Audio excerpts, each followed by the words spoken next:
嘿，欢迎来到每日更新的丰盛奥文哈。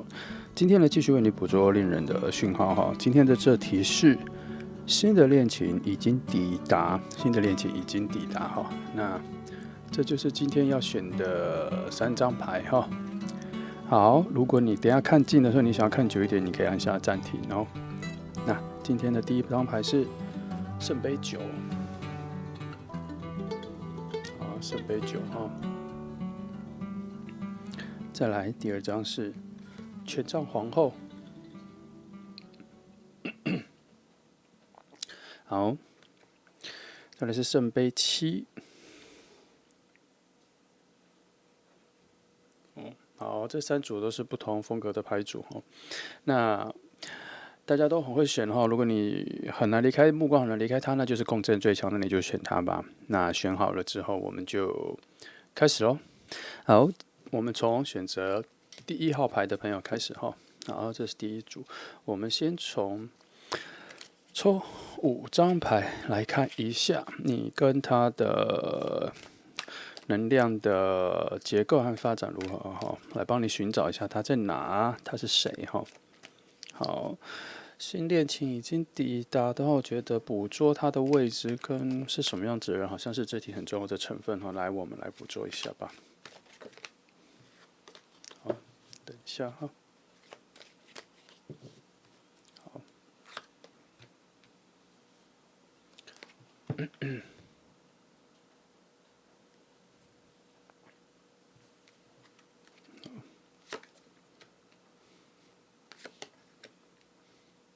好，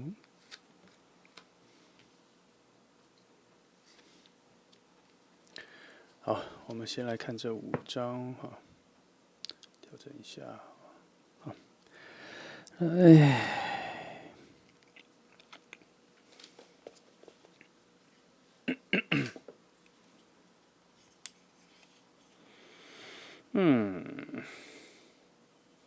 是3哈。这边情况应该是说哈，他其实啦，他正慢慢的向你这里走来哈，他正慢慢的向你走来，他呈现了一种寻找的迹象，寻找，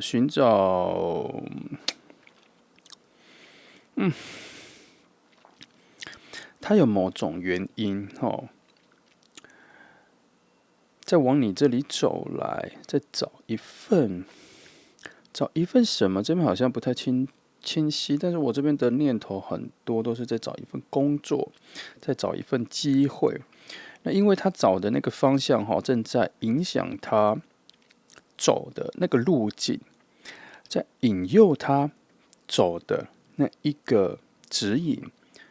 好的深处，你就在那里，哈。可是为什么我觉得其实还很远，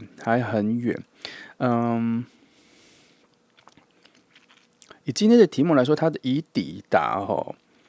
比较像是它已经出现在你们能量有所牵引，就是说你的能量已经勾住它了，所以它才慢慢的被你的能量牵引，要往你这里走。所以说已经抵达了，只是它还在这一个步行往你身边出现的路径上哈。主要是因为钱币四哈。钱币4的那一个阻挡那个距离感哈，它是一堵很高很高的围墙在你今天这里。哦，那这个围墙已经高到有点像是城门一样的围墙，所以我甚至觉得它还没到城门口，但它已经到了你的领地区了。那还有一个原因是因为呢，水能量水能量还不够丰沛，它这个不够丰沛的情况，有点像是说季节还没到哈，雨季还没到，水分山上的融雪哦，冬天的融雪还没有完全融下，还没有灌输到你的城市里，大概是这个逻辑。所以即使你城里面的一些喷泉啊、水池啊的水都还是旧的，还不是新的，还没替换的哈。所以以这种概念来说，所以我才说它离你的距离还有一段，对，这是这5张牌所给的一个线索啦。但我觉得不错的点是，他找到了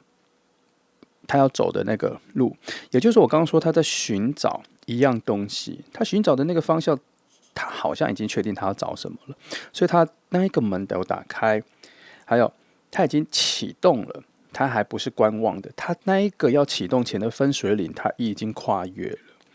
哦，所以他已经就是在行走了啦。所以目前这5张看起来你需要再等一下哦，它才会出现在你眼前。来，我们继续来翻看它后面的讯息哈，是否真的如我所说的，可能还要再还算很远或什么的，我们来看一下吧。来看一下现实面的讯号怎么说哈。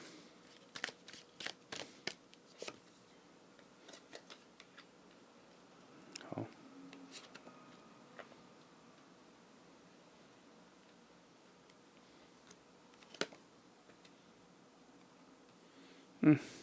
我看一下哈，7、5，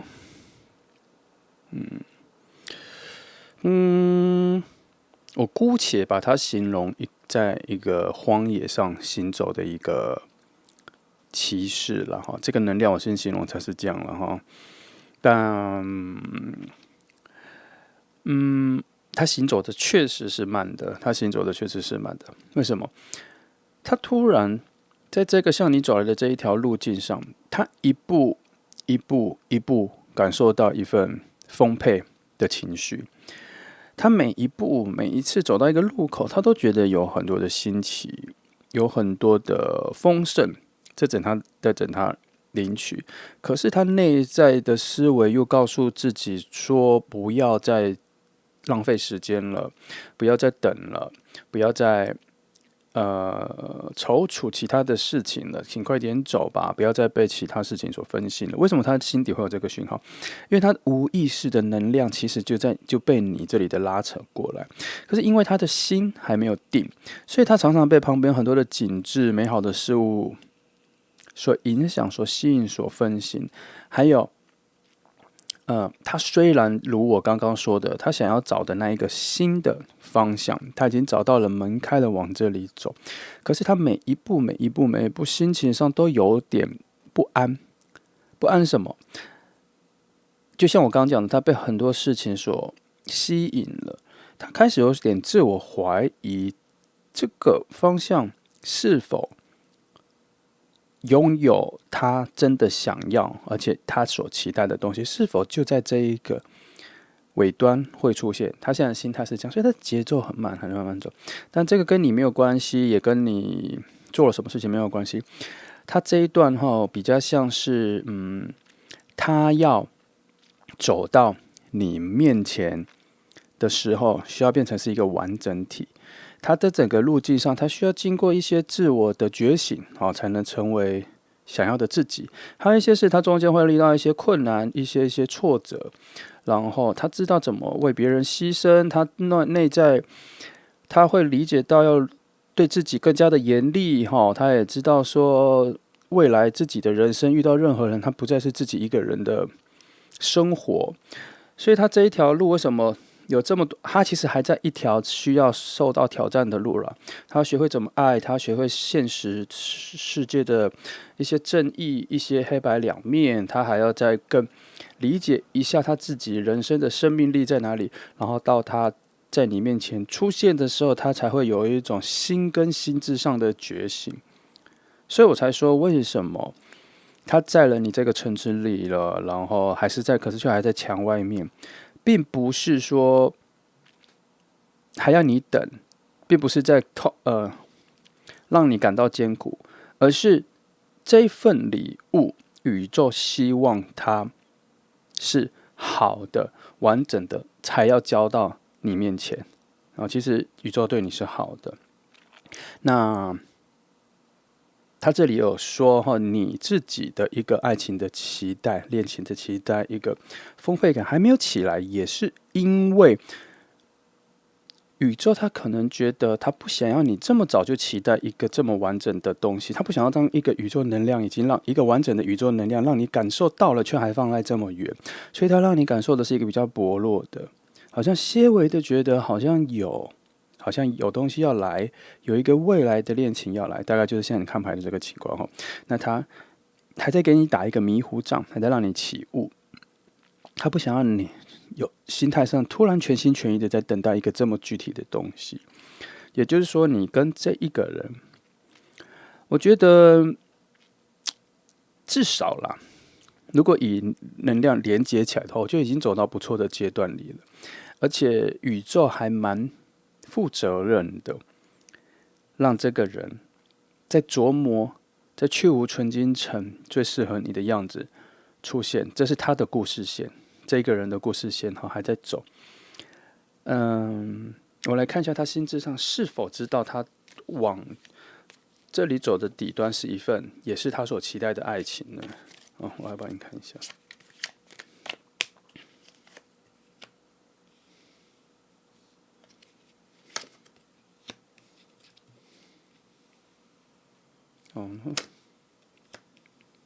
看一下是他其实他一开始说要找的就是一个完美的生活，有人陪伴，有家人陪伴，也有孩子陪伴这类型的生活，他要的是一个这个状态。那他心中所祈求的价值是一种对任何人都慈爱，对世界很善良，充满善意的。他最内心、他所追求的是这一个价值。所以他这一条路上，宇宙才给他这么多的考验。他似乎现在这一份心还没有定下来，还没有完整的领悟到所以他需要花时间行走。我发现这不是宇宙在给他的一个任务，这是他给自己的任务。他展开了这个旅行前，他给自己定下的是这个任务，所以他想要找的是什么？我觉得以抽象的概念来说，他想找的是自己最善良的那一刻，而不是最善良的那自己。他知道自己好像没有他想象中的善良，所以他中间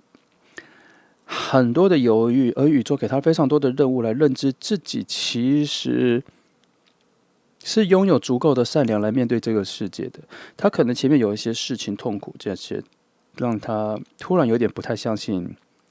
世间人，他有点不太相信人了。但是他又想要回来，他小时候或以前那一种比较 pure 的状态，这边有这他欲望各方面这条路径都是他自己选的，他自己创造出来的。那至于你的部分，我觉得这一堵墙关上是宇宙先帮你关起来的，他好像没有要让这个人笔直从你这边出现，但是这一个人具体的人要出现在你前面的这个人，确实已经在走来的路上了，确实你需要再等待一下好吧，你真的需要再等待一下。好，我来继续帮你看一下其他对于他这个人的描述。我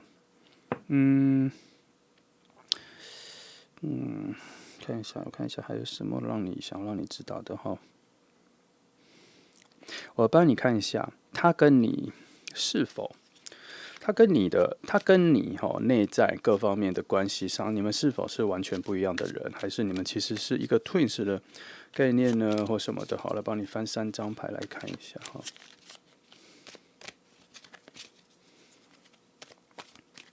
好，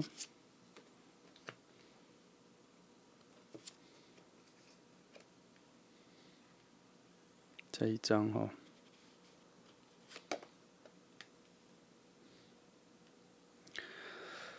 他是否是你要遇到的另外一个你？我觉得他不算是一个跟你非常雷同的人，但你们两个其实比较处在的状态是一种互补的状态。你们是彼此的燃煤，就是你们内在对生命力的一把火那一个燃煤需要燃起的火，你们两个要互相交换，成为彼此的助力，彼此的动力那而你们两个人的遇见的那一刻，你们会有一股冲动，让你们很想要在一起而无法分开。确实是有那个冲动有存在，而且那一刻你们遇到那一刻，你们会有一点点忘记去思考两个人是否各方面的背景是否适合在一起，我觉得你们有一点点闪电在一起的讯号了。因为你们两个遇见的时候，有点像是这个火就突然爆开来了。因为你们两个在某方面来说，结构上都偏火、偏冲动属性的，对于爱情上哈。那这样好吗？其实必须说，当你们相遇的时候，初期会有蛮多的小误解，但都是因为还在整理中啦。不过因为你们有足够的热情，你们两个在一起是拥有足够的热情，所以够你们去燃烧，够你们有足够的时间让你们去理解彼此。最后你们在一起的时候，会像2把火焰组成一个持久、永久燃烧起来的一个萤火，可以照亮其他人，但还是要花一点时间后，在未来遇见的时候。那我记得我来看一下这一道门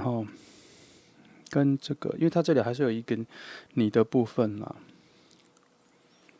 时间上的话，我是觉得真的没那么快。我来翻一下。对于这一段，我再来去确定一下你们两个最内心世界的连结的一个状态。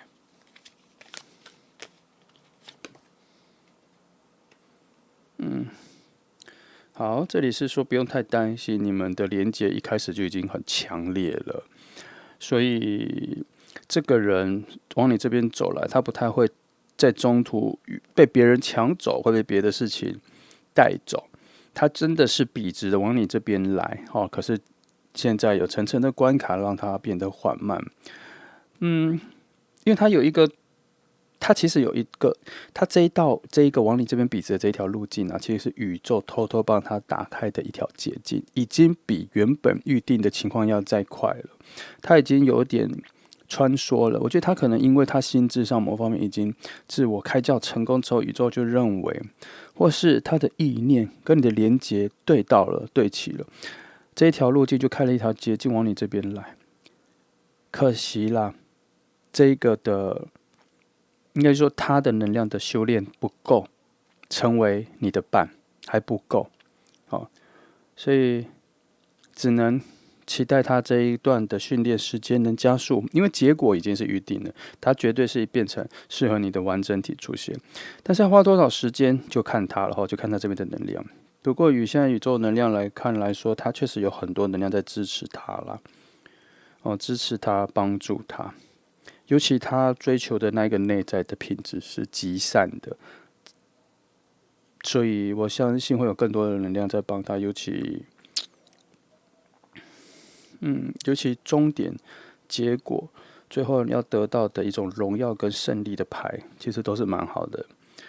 一个状况，是受祝福的，是一个刚刚好完美结局的位置，所以它的结果是注定的，只是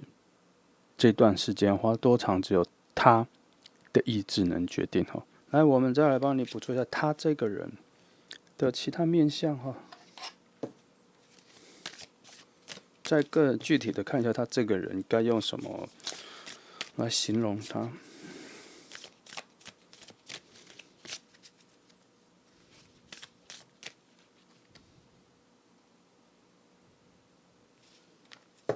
大家看一下。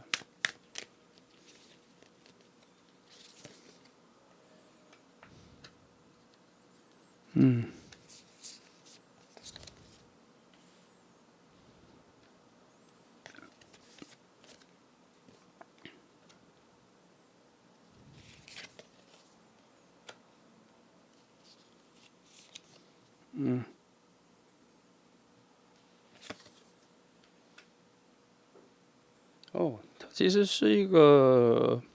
共感能力非常强的人呢。他其实是共感人，难怪他想要追求一个极善的状态，因为他确实是同理心、同情心，他的共感能力是真的蛮强的。我觉得啦，他其实已经够好了，他够好了出现在你面前，只是他对自己的要求突然在一种最高境界的状态下，他又对自己要求了，所以他让的这一条路径变慢了。我觉得这也有可能是你这里我确定一下，我觉得这应该是不是一个点就能够阐述？我觉得它有可能是，因为它的能量跟你这边连接了嘛，所以我觉得它会有一些特别的行为决定，可能也是因为你这边有东西在。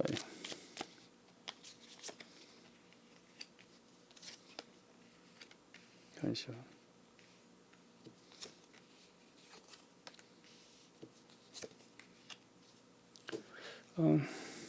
好啦，你有你的内在部分有一些，我觉得以能量的角度来说，好、你们在平行的时空里的时候，你有一些状况出现的时候，他的共感的状态，或是跟你连接的状态，说他有体会到了，也就是说，你有一个讯号需要被帮忙、被拯救的讯号，在某一天、在某个事件的时候，从内心呐喊出来，然后被他的能量听到了。那他的能量在无意识的状态里面形成一种新的欲望，那个欲望的内容叫做比较叫做说，我还需要再更好一点才能够去救，就是去帮忙我听到的这个声音。这跟你们两个彼此的意识没有关系，这是一个能量的连接。所以他很突然的感觉到了自己的不足哈，所以在那一刻他才又觉得自己好像在这个人世间或这个世界上，他的现在的样貌各方面好像不足，所以他想要再提升到一个更好的一个自己的状态。到底他要提升我不知道，可是知道他想要提升的是让他更相信这个世界，他能够有更善良的心。他做什么事情，其实我这边都没有看到，反倒是一直在诠释他的内在是想要，如果是以动物来说，他原本只是喜欢捐献钱给动物，狗狗啊、猫猫啊、流浪的人。他现在他想要提升到的是，他想要真的去做拯救动物的一个工作，大概是这样子的一个进化。哦，那他的这个能量，我觉得是有被牵引了，因为我这边看到你这边有带来了一股旋律哦，然后那个旋律其中带来了很多的呐喊，带来了一种期望，带来了一种已经知道自己的声音不会被听到，但我还是确实是想要试着去大喊一次，是否有人能帮助我？曾经有这个声音传出去，那他的能量听到了，那在这一个震动里，他发现自己能做的可以更大，但他想做的，他能做的可以更大，但他现在想做的东西却无法到达那个位置，他感觉到惭愧。哦，就像我刚刚讲的，原本只是捐钱，变成他想真正去付出行动去救动物，他都有这个差别。所以他等于是原本可以笔直的往你这边来的路径上，他其实绕路了去成长。可是绕路了成长之后，宇宙又觉得说够了，所以帮他开了一条捷径，叫他可以跟你相遇了，也差不多有这个讯号了，也差不多有这个讯号哈。只是因为他有些事情还没有收尾，还没有完成，所以这条路确实是已经开了，要往你这边来，但是他必须还要花一些时间收尾，还必须要让自己变得更完整，哦，再出现在你面前。所以以你这边的角度，你好好的等待一个很不错的人，他各方面有点类似暖男，哦，有点类似暖男，但有个缺点，这里要跟你讲有个缺点。他可能会有点博爱，他的爱来的时候会有点大，会有点太大啊，你可能会有点误解，或是有点误会，他很难专注于你身上。不，其实不是，而是他的爱比起其他人来说，可能再更大了一点哈。好，差不多就这些讯号哈，希望你能够得到一些方向的指引了哦。对于这一个恋情，这一个恋人已经抵达的这个讯号，哦。的结构这方面，好，就这样，你慢慢消化一下。总之，谢谢你来听哦，祝福你。好，接下来是选择第2号牌的朋友哈。今天的题目是，新恋情已经抵达，那我们来帮你捕捉一下这个讯号的结构哈。好，我们先来抽5张牌，看一下你们2个人连接的结构是什么哈。来。好，先5张的话，哦，不错。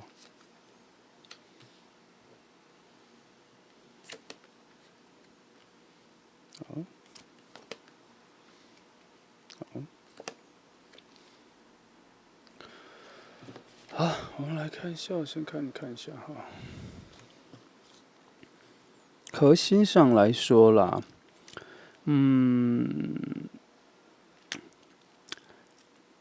我必须说2号的朋友你正在吸引2种人甚至以上。第一种人是你所期待的那一个形象的人，现在你的某种爱情能量跟桃花能量正在爆发，你把他吸引来了，这个人是你所期待的人，但他很有可能会如梦泡影因为你这个能量爆发所吸引到的这一条线，我觉得它并不是很适合你，它只能创造一个恋爱经验，但可能也许是你所期待的人，但是个性啊、背景、相处上可能不符合你们的能量跟宇宙想要给你的。那我们今天这一题，那个已经抵达的那个才是符合你的，所以那一个人目前看起来不在你期待中的，而且他也不算是意外的出现他有一点点像是已经跟你相处一阵子之后，有点类似日久生情，但又不是，而是他会慢慢的在相处间，让你们2个彼此产生了一种欣赏与崇拜，而且这个点的开始会从你这里先开始，而不是他。你有一种在追求他的讯号。你有一种在追求他的讯号，他身上有一种你渴望，你内心很渴望的浪漫憧憬，但这个人的形象，这个人原本出现在你面前的场景跟那一个邂逅的状态，都不是原本你所预设跟你所期待的一个梦幻的样子。但慢慢的在相处之后呢，你才发现原来这个跟你很近的人，这个平常在你旁边出现的这个人，却充满了，才不小心的发现他才是你意料之中、冥冥之中，或者是你眼光之外的那一个人，怎么在咫尺内，而不在遥远的远方？你有一点慢半拍，有点被动，有点后知后觉的状态，发现这一个恋人已经抵达了，这句话就符合在你身上了。原来他已经抵达了这么久，你却没发现，会有这个状态哦。所以选择2号的朋友，比如说真正适合你的人，其实在你附近出现了，但是在他的目光里，他还没看到你，他认识你，他知道你，但心的距离却很远。可是你们2个的终点跟你们2个的关系的终极情况却是雷同的，却都是，反正就是最后他就是要你们在一起了，只是起始点不一样就是你们2个有在一起，确定要这样，感觉好像有互相喜欢的那个点的时候，其实你已经对他好感很久了，或是已经在内心产生一种情愫，就是跟这个人在一起的时候总是很舒适，但也有可能这个舒适并还没有打开那一个恋爱的门，只是总是觉得在他旁边很舒适。然后等到他开始对你有感觉了，注意到你了的时候，他心情上也才刚刚冒出了一个心思，才觉得说：诶，我怎么从来没有注意到这个人的好？他会在某一刻会有一种突然蹦出来的情愫，就觉得：诶，这个人我怎么好像有一个特别的感觉你们的关系会有这种特别的恋爱故事线出现了。好，来继续帮你看一下其他的线在你们的线的发展的话，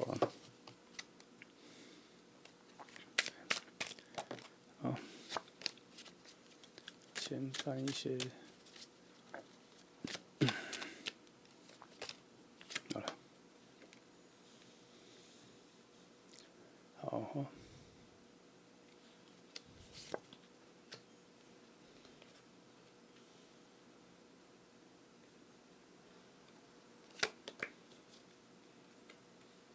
好，先这3张我看一下，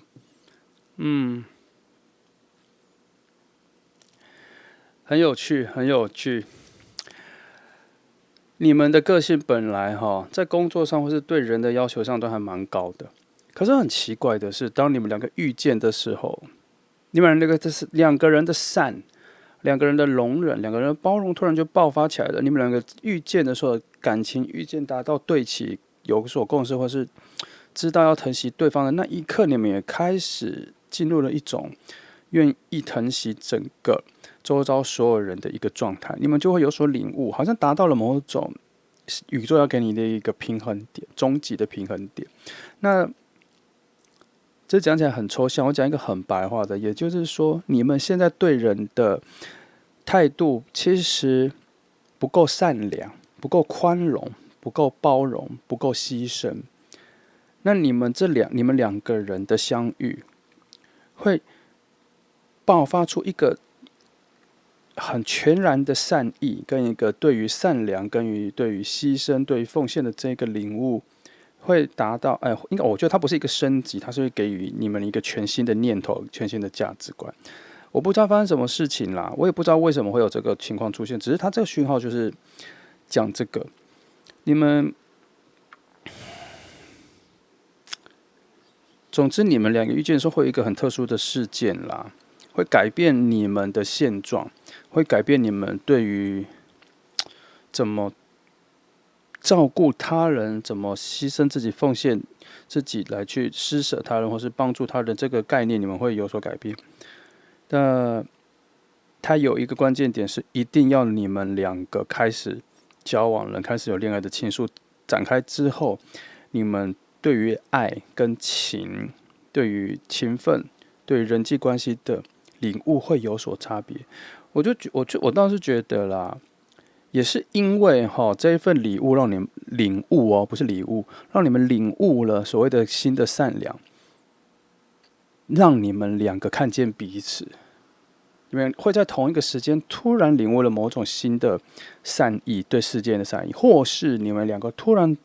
去做了某件义工，或是去捐献了什么，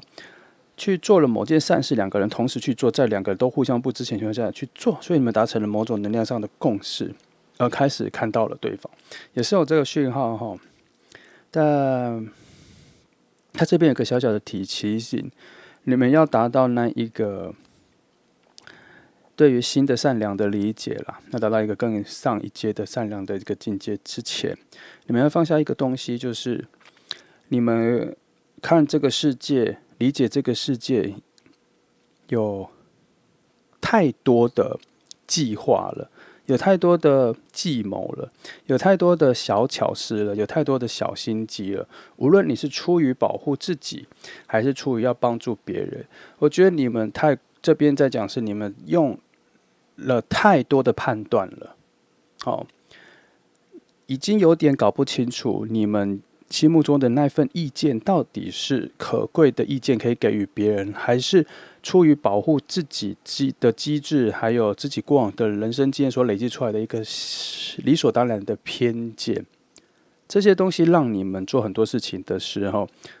起心动念看起来像是善良的，可是做法上面其实是不够纯粹的善良，比较充满了复杂性。这边有这个提醒啦。如果你没有是最好，但是有，希望你在你们两个相遇之前要修正一下，因为我觉得这个牌落在了一个非常复杂的位置，非常复杂。我只能告诉你刚刚的结论就是这样。好，我们再往后看哈。还有一件事，在你们遇到或是展开恋情之前，你们最近可能会有一个新的方向、新的路、新的决定要做、要走，你们一定会做，一定会走。一个新的挑战或什么一定会做。然后这边有在提醒，就是不要想太多，直接进去做，因为你们现在有点在观望，但是时间上、时空上已经在推你们走了。他叫你们赶快先做，不然你会耽误了蛮多好的时间跟机会的。这里有这个讯号哈，题外话跟你讲一下哈。先做再想，先做再想。来，再帮你看另外一个面向的哈。很多事情只能抽象的讲啦，只有你自己知道你的现实世界的事件来去搭配这个概念啦。我只能跟你讲一些比较价值观的核心方向，给你一些指引跟方针，你要自己去调哦。除非真的有非常明确的讯号跟那个画面出来，我才会直接告诉你。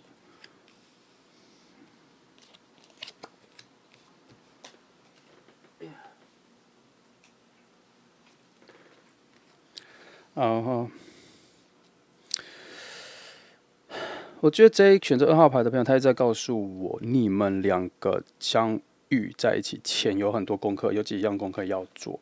因为今天这一题是系列人已经抵达，是抵达了，但是他不是抵达就在你面前跟你 say hi， 我们在一起没有哦。他这一题有点像是到了，但他还要往你这边驱车前进，才到你家或到你的门口。这一段之前有几件事要做，就像刚刚讲的，有一些自我的调整要做。那这里有在告诉你说，你们相遇前，你会有一段有关于智慧开窍的一件事件会发生，所以他希望你要小心自己的某种执念，小心自己的某种执念。你最近可能做很多事情的时候，你会有所坚持，太坚持用自己的经验来决定事情。他这边有说，这段时间尽可能的多听别人的建议，多把别人的意见跟方针，先把它诉求到比较高的位置，把它当成是一种你未知的智慧来听，然后在其中去琢磨其中的意义。这段时间你会有很好的智慧开窍的一个情况后，然后他还需要你去尝试做一些善事。你看这边都讲，这边前面已经讲了，就他牌子还是叫你去具体化你的善念，所以他希望你认真的去做一些善事，不要忽略善意。即使你看到一些捐献的，你这段时间可以试着去捐献，没有让你一定要付出多沉重、多有具体的帮助。但是最低线，请你不要忽略，你可以分享出去去PO。你看到一些需要捐献的一些帮忙，你可以去分享，这是最低线的善意的什么练习而已哦。这一题，他希望你再多做一点，好。有的时候在别题，我会只告诉你说，最低线的善意就是不要忽略去分享，在自己的心底介意一下，来培养一下这一个你无法忽视对世界的善良。我有的时候会只要求到这个程度，可是今天他这个善意的位置，他希望你把抽象的概念具体呈现，所以我才会跟你说，你要去做一些善事，要真的做下去，要真的做一下去，然后你会在这个过程里，除了开了智慧，你还会找到你的位置。他就是在告诉你们两个相遇之前啦，这一份功课有宗旨比较像是说要有一个自我觉醒啦。他好像给了一个难处是，你们两个要同时自我觉醒，说才会看到彼此。但是都有方法，都有提醒，都有。他们不是给你一个难题，没有告诉你方向，这边都有啦。对世界善良一点，想事情少用一点心机，把事情想简单一点，用 pure 的方式去对待其他人。那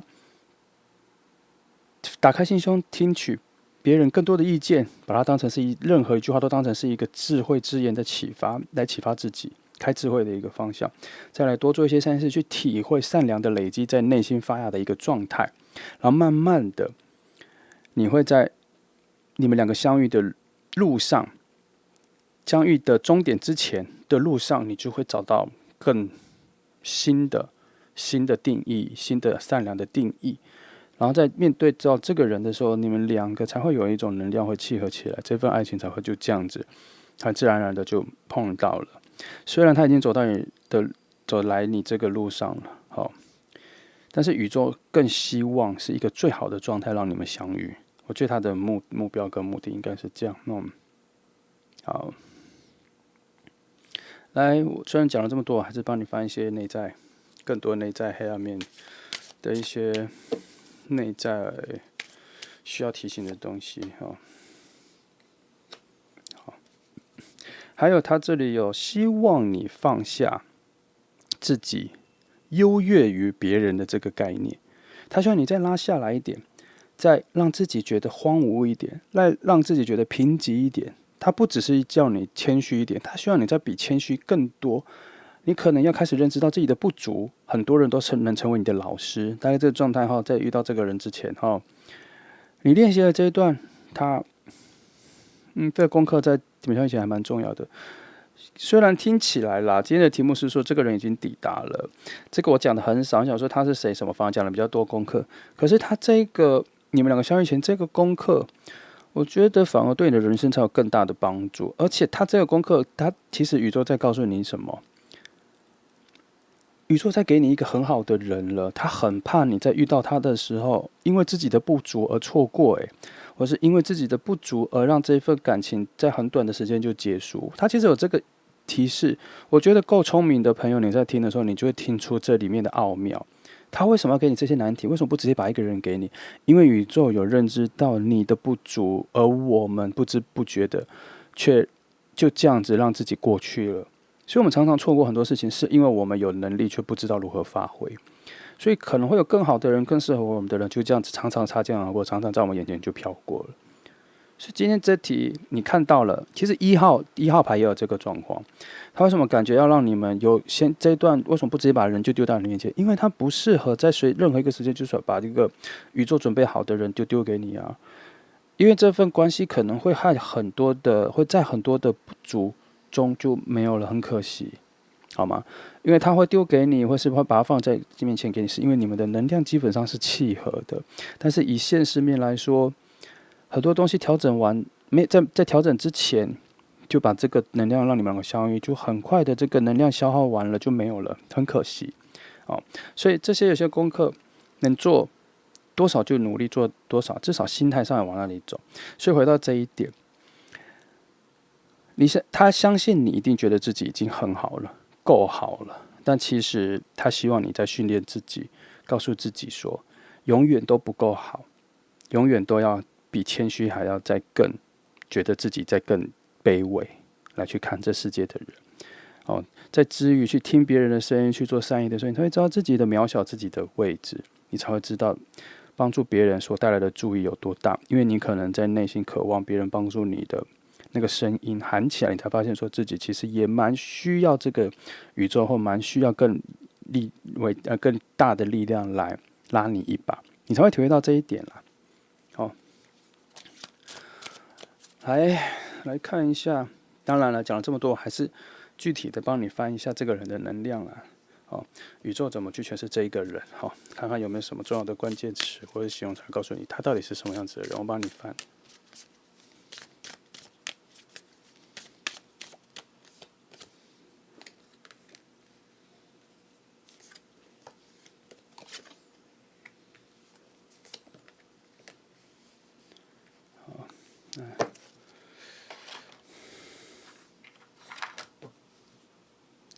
不是这组，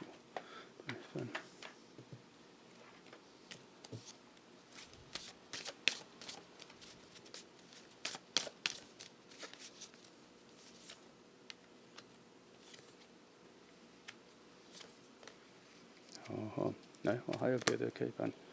我帮你看一下这个人的3个与你连接的。你们两个关系3个连接的能量是怎么诠释的？它是以什么角色出现在你面前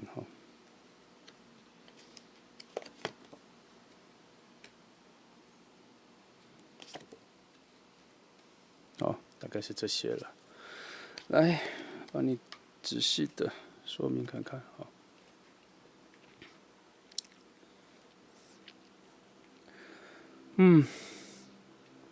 这边有一个，无论怎么办，它有一个极大的呼应，就是这个人在你的人生里出现的时候，他算是你的某一个愿望的实现，他有补齐你内心有一个迷失的东西，就是说你人生曾经遇到了某些迷失的状态的时候，发现没有人能够指引你，没有人可以给你很好的智慧，你没遇到贵人，也没有遇到很有智慧的长辈给你一些好的指引。这一个人出现的时候，他会带来了你以前许多东西的解答。很奇怪，他有一个非常高智慧的一个方向出现，它有点像是你在沙漠中迷惘的时候，能够指引你找到泉源的那一颗心。这里有重复好几张牌都来讲这一件事情哈。然后宇宙有在跟你保证，这个人绝对是好的，他绝对是好的，他能够消除你的孤寂感，跟消除你以前的失落感，而且他还带来了你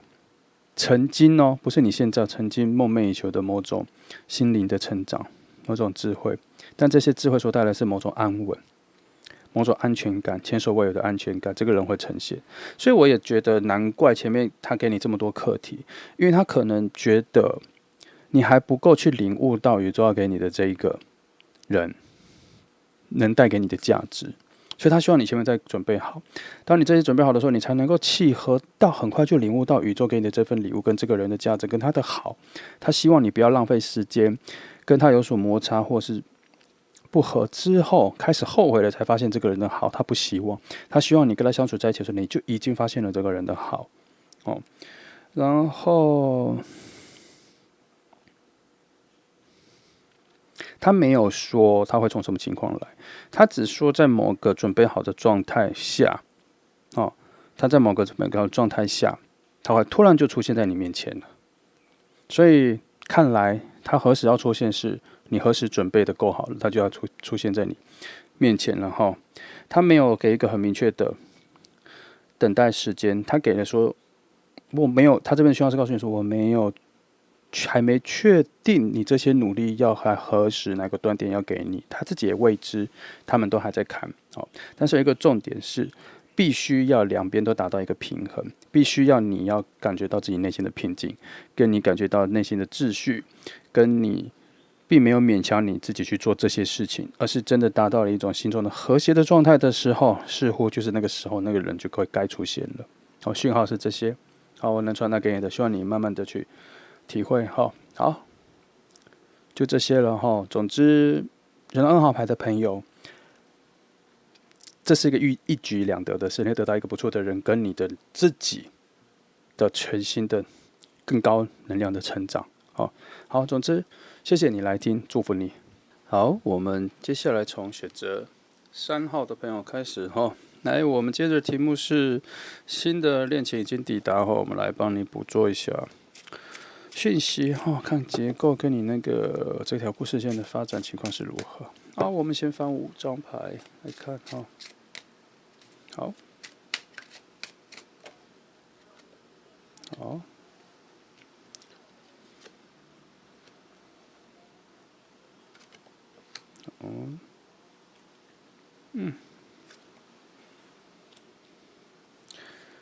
我大概已经看到一个讯号了，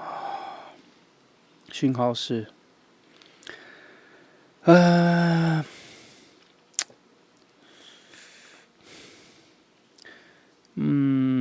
在附近，但你们还没有办法看到对方。为什么？因为你们2个人的心都还没有很确定自己想要什么样子的爱情模样因为他有一个很终极的向往很终极的向往，很远的、很深信的向往，在你内心它浮现的是节制牌，也就是说，你还没有达到，你还没有形成你要的那个样子。那在你的爱情的概念的基础上，还有你的本质上的基础上，你现在还在无法确定自己的一个状态，因为铅笔6的情况在于说，你现在的自己很多都是你复制别人的、听取别人的意见的、听取别人的价值观综合起来的一个复合体，就是很多种东西组合成的你。其实，在你自己的内心里面，我觉得他这边在告诉我说，你还在跟自己打架，你还在跟自己搅拌，还没搅拌出一个东西出来，完整的东西出来。但你唯一最清楚的是，你内在有一个很 pure 的欲望，在跟自己说，我终究要找到一个人跟我陪伴，我也不想要一个人，然后不想要自己一个人这么久。你的起点跟你想要到达的终点距离还非常遥远。那这题呢，你跟他处于一样的状态，因为选了3号的朋友，这个宇宙情况是蛮平衡的，而且我没有感觉到他是一个你要去寻找他，还是他要去寻找你的情况，没有这个讯号。他很平衡，他很像你们两个分配好在这一个情况里面。我觉得你们两个在打转啦。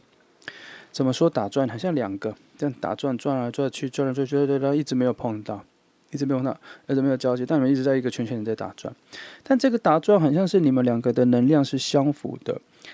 相同的，所以目前是相斥的。好，那现在你们两个的能量都还在一个内在还不太确定什么是你们爱情的渴望的状态底下，很难吻合起来，很难吻合起来。所以但别担心啦，学得少的朋友他很近了，他在你附近，没有特别的远，没有特别的远，因为我觉得这能量它就在一个圈圈里面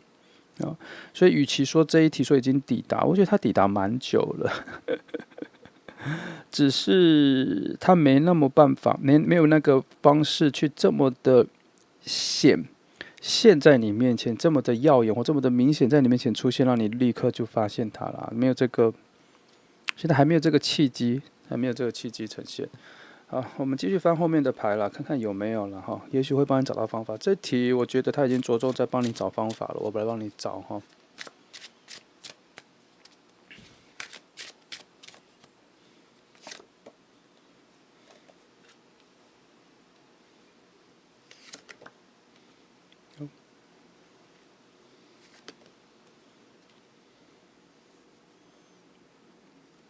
看一下哈。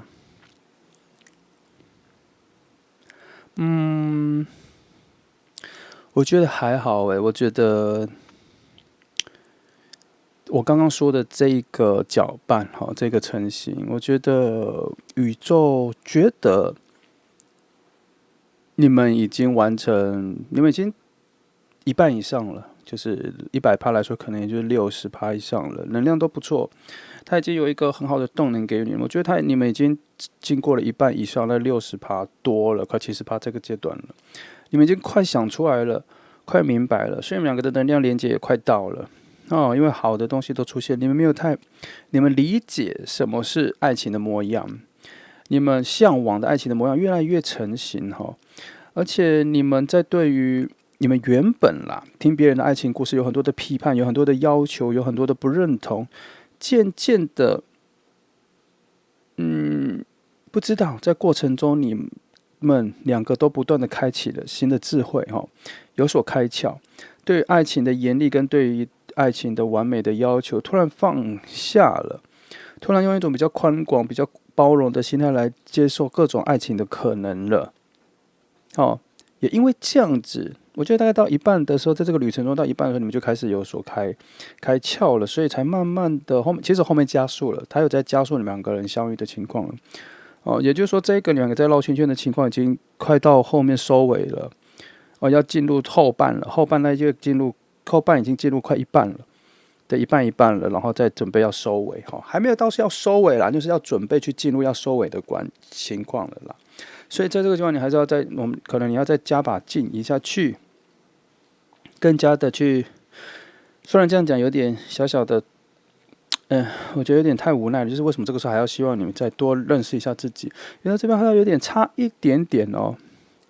哦，你们两个相遇的情况上，相遇的条件上有一点在说还差一点点，你就快要很明确的知道自己是谁，很明确的知道自己会成为别人的谁，很明确的知道说你在爱情的关系里面你会扮演着什么样子舒服的、舒适的角色，而不是像以前是你只渴望对方呈现什么舒适的角度在你的人生中出现，就是你现在更多的注意在自己要怎么成为别人人生中的一个重要的人，一个好人，一个好的对象，一个好的伴侣。你现在更多的着重在这里了，所以才说这个旅程你已经走到后半之后了。当然，你们两个都是这一题哈。我所讲的一切都是同时讲你们两个，因为两个的能量太平均了，我怎么翻都是左右都是平均，上下都是平均，四方来讲都是平均的。好，来再看一下。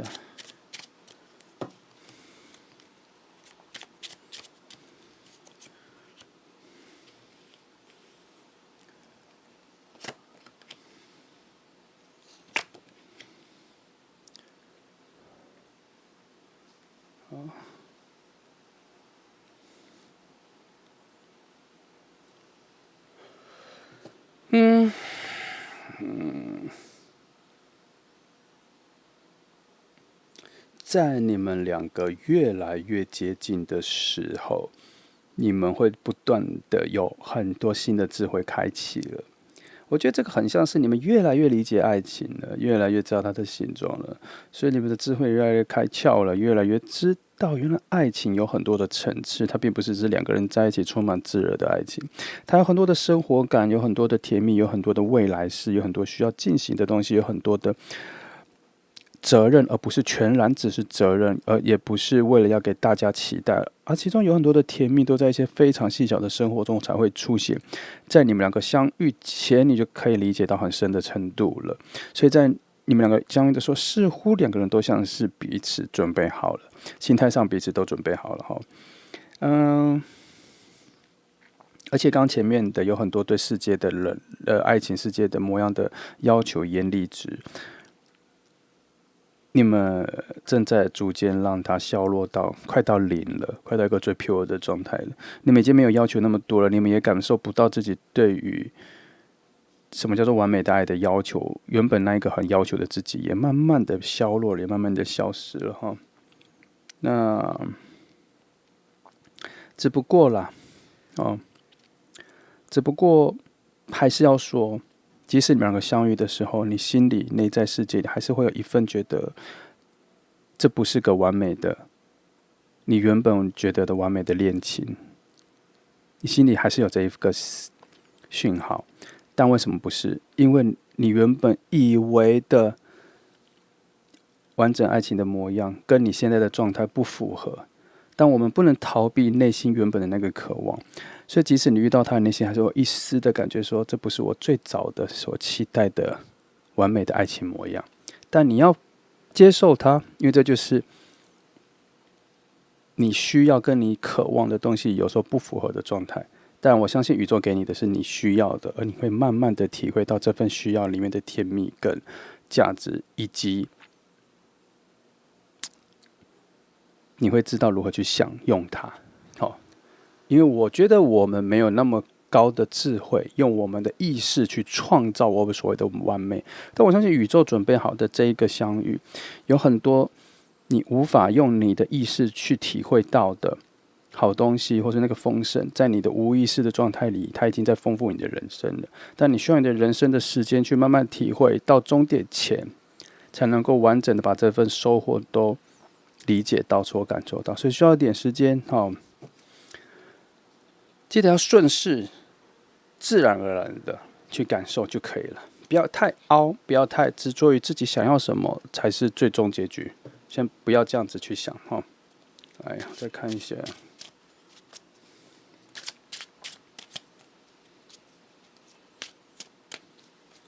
我先讲这个状态了，因为我大概知道了你们会很想知道说，但他是谁，他什么的。我觉得那个都还算是比较简单的东西啦，就是知道了又怎样。但我比较想要知道是这个人出现的时候，他带给人你什么啦？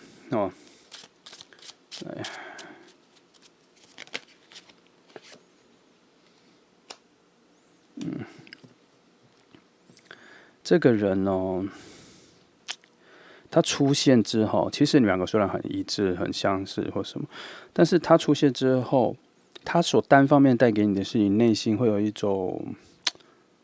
你原本以为世界就这样了，因为他在你们两个遇见前，我刚刚是不是说你会把爱情的模样跟你确定爱情的价值应该是那样，把它想清楚了，然后在一起的时候才会形成一个契合的状态。但是很特别的是，在能量宇宙的最底层，它有一个讯号告诉你说，当你理解了，当你跟这个人在一起之后，你内在会有一个全新的新生的自我会出来。而这个自我的新生出来的时候，会让你变成一个更温柔、更温和对待世界的人。然后这一个人他也会，我觉得以这一题来说，你会找到这个人你会找到一个，怎么会有一个这么知道如何疼惜你的人出现在你身边？其实你的内在没有那么需要有一个人这样疼惜，因为你没有觉得自己很受伤，你也没有觉得你有这么多的伤口需要找一个想要疼惜你的人出现。可是因为这个人他遇见你之后，他的那一个温水的能量爆发出来的时候，他知道他如何疼惜你，而在他在疼惜你的过程中，你才知道说你要如何去把除了爱情的这份爱，还有你学会如何把爱去投入在这个世界，对于其他人，对于世界的万物人事物，你突然有一个新的领悟跟开窍，知道说，哦，原来爱的成分不是只有爱情里，也不是只有家人里，也不是只有朋友里，爱的成分是一种关怀，是一种对世界的关心，对于各种变化、负能量的包容。你会知道爱的大小会是怎样，这是他所带给你的一个生活。很特别的是，他的这个疼惜，他会花很多的专注力在疼惜你一个人而已，可是你接收到了这份疼惜，得到的收获却是对于整个更大的世界的一个爱的包容，你反而会变得博爱，而他还只专注在你身上，很奇妙哈。我这边看到的是，他这边是单向的只针对你，而你突然变得博爱了，突然对这万物什么的，所以这个人的出现很像是你人生里面一个让你永远都燃烧着火焰的一个燃煤，永远不会灭掉的，你无法失去他这个燃煤。或是在你这个人生经验里，也许你们最后不会在一起，但是你已经体会到了那一种温暖跟温柔，能够让你拥有很高度的生命力。这一个经验会让你知道你未来如何支持自己，也让你知道说什么人能够支持你。这一份在3号来说是一个很好的爱的体验，很好的爱的体验。虽然我不会去讲说你们会不会在一起多久或什么，我不会讲这个，因为也没有这个讯号，会不会去猜测？但我只会说这一份相遇跟这一个新恋情的抵达，它的重要意义在哪里？就在这里。这是一个非常好的爱的体验，无论是遇到前或是遇到后，你好像有一种两段式的变化，让你更理解了什么是爱。那这个爱有很多的方向，很多的面向了，你会体会到这个层次的丰富性。目前看到是这样。我当然知道你们还是会很想知道这个人的状况，我来帮你翻更多关于这个人的情况哈。我先翻一下他跟你搭起这一个连接的关键是什么哈？是还有他在这个的角色比较具体的角色应该是什么？刚刚前面当然有讲了啦，但我还是继续帮你翻一下，看看有没有办法捕捉到他是谁，他在哪，他从哪里来这些的。那这题会再抽象一点啦。毕竟已经知道答案了，他就在你附近哈。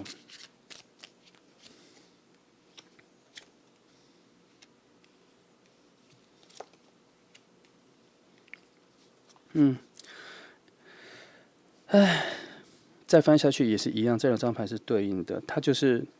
他在你人生的角色，他的出现就是你的人生的新能量、新生命的一个全新的燃煤了，让你感受到世界的温暖。一样，再翻也是一样，这一题他的角色就是这个。那在另外一个呢？我想看的是他跟你的关系是什么？他是你的 twins 吗？他是你的复制品吗？还是他是你高度的互补的宇宙能量的存在呢？这边来说，他这边告诉你说，他的出现，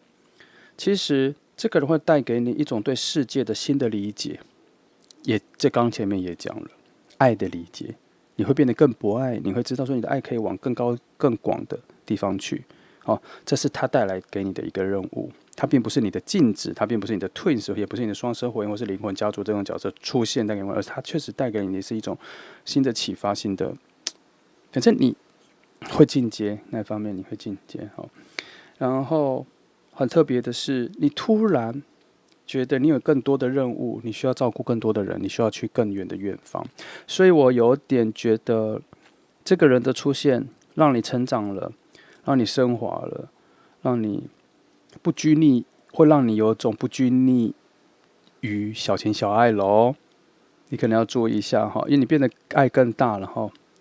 那很有可能是你会离开他哦，因为你想要追求更大的东西哦。有这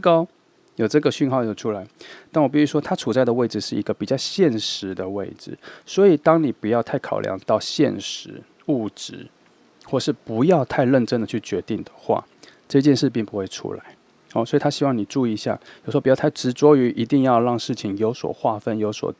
了结，不要有些东西可以维持下来，它后面还是有更好的果实可以摘。但是它有可能在说，你可能会在某一个关键点觉得可以了，这份关系可以了，有这个遥远的讯号出来，所以我这边就先提醒你一下哈。好，不要被更大的愿望跟志愿来去决定一些本来你就该值得珍惜的东西哦。好，就这句话，你再去慢慢体会。好，我再帮你翻其他的对于这个人的讯号的理解哈。我用3张牌来帮你诠释一下这个人。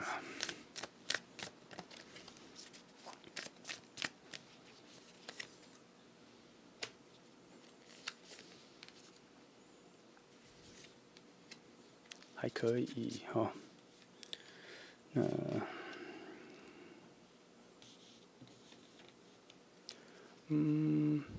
那再帮你翻好了，还有空间。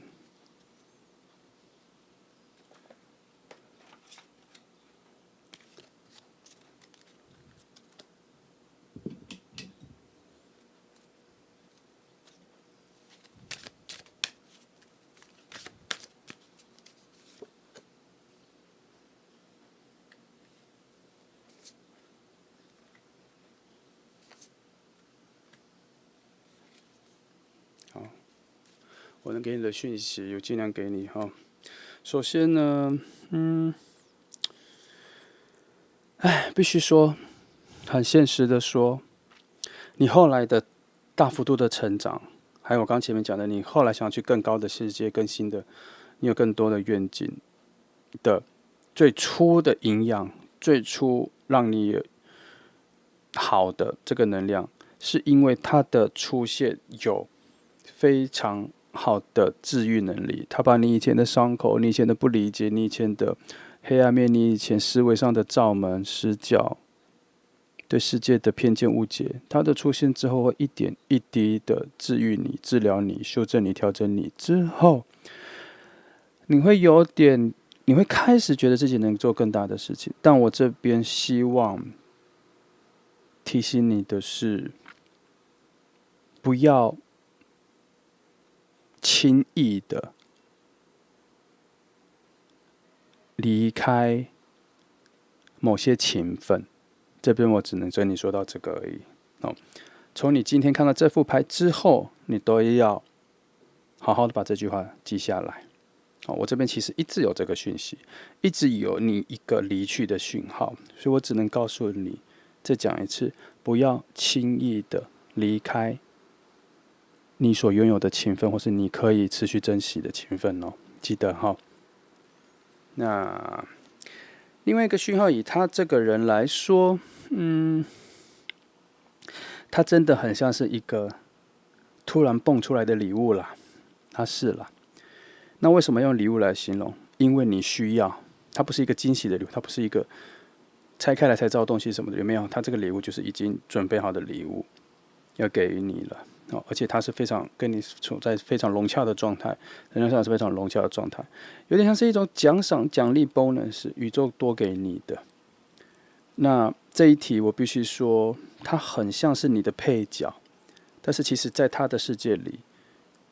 对于你该做的事情是他的任务哦，是他的任务，所以他也在他世界里是他的主角，他必须完成这个任务。好，他为你做了很多事情之后，他遇到你之后，他为对你做了很多事情之后，他也对自己的自我实践达到了一个蛮高的程度了，所以他也可以坦白说了，他也可以欢喜的离开你了，他也可以欢喜的离去了。但我还是觉得你们可以持续的时间应该要更长，一切都在于你们两个进阶跟升华之后的决定。好，我只能说到这里哦。其他的你要慢慢花时间去体会，或是现在就好好的体会你如何对周遭的人事物，如何留下那些珍贵的情分，可以慢慢的开始练习了。也准备在你未来遇到更大的决定点的时候，你会理解我这句话的很深层的意义。好，因为这里有一个眼睛一直在看书，看着我，他希望我能够给你讲一些这个珍贵的，什么是珍贵，什么是值得，什么是不离去。这个讯号在了，我只能这么说。就这样咯。那这就选了3号的朋友希望能对你有很多的方针，为了方向，然后能真实的帮助到你，具体的帮助到你。就这样，祝福你谢谢你来听。